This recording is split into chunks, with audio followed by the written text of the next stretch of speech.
Hello guys, today we're talking about the part 2 of exponential functions. So this I will still stress it that you memorize the laws of indices from 1 through 8. Now let's go straight to the first question. Now the first question we have 5 exponent x equals 1 over 125. Now we can actually simplify this as 5 exponent x equals 1 over, we change the 125 to be the same base as the 5 exponent x. So now we can write 5 exponent 3. 5 exponent 3 means 5 times 5, which is 25. 25 times 5 is 125. Now, when you have this expression, when you compare this expression to the law number 4, when you compare this to the law number 4, you realize that this will have same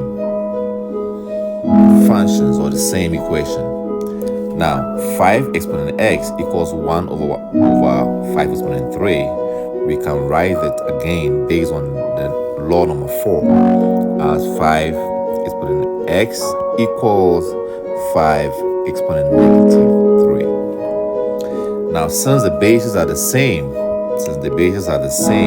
we can now equate the exponent as x equals negative 3 as our final answer. So the final answer that will be expected of you is that x equals negative 3 for the first question. Now let's move to the second question. The second question is 3 exponent x times 3 exponent 5 over 3 exponent 7 equals 27. So using the laws, you realize that the first one, 3 exponent x times 3 exponent 5, we use the first law. That gives us, since they have the same basis, we have 3x plus 5. Since it's a multiplication comparing to the first law, then over 3 exponent 7 equals, now we can change the 27 also to be in the same basis as the base 3. So we will write, instead of 27, we write 3 exponent 3, because 3 exponent 3 still gives you 27. So that doesn't change anything. Now when you have this expression, what do? You have two ways of doing this.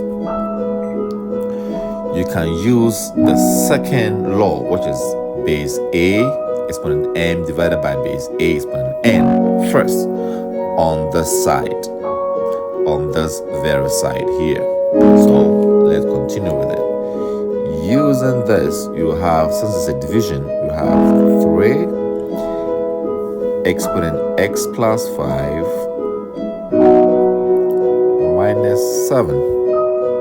This, using the second law, minus 7 equals 3 exponent 3.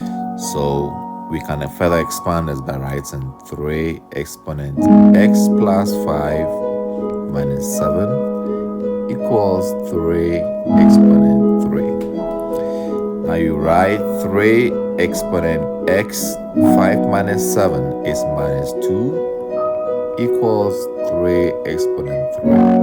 Now since the bases are the same, we can now equate the exponentials. So you have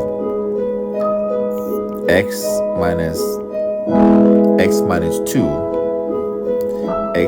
2 equals 3. We are only equating the exponentials. So these exponentials. Now solving for x, you realize that grouping the like terms, we have x taking the negative 2 to where the 3 is crossing the equal sign becomes positive. So we have x equals 3. Now the negative 2 turns out to be what? Positive 2. So we have x equals 3 plus 2 is what? 5. Now our final answer is x equals 5. So when you get the x equals 5, know that your answer is absolutely correct. Now let's move to question 3. Now question 3, we have 2 exponent x in a bracket 3 equals 64, and that we have to know that we are going to apply the third law. The third law. So the third law that we have is this. The third law is this. So knowing the third law, we're only going to expand the bracket. So we can write 2 exponent x, the same question, equals 64. We can change the 64 to have a base of 2. We can change the 64 with a base of 2, and that will give us 2 exponent 6. Now using the third law on this side, the third law says that we have base a exponent m all into bracket multiplying exponent n, it becomes base a exponent n times n. So knowing the law, you just write 2 exponent x times 3 equals 2 exponent 6.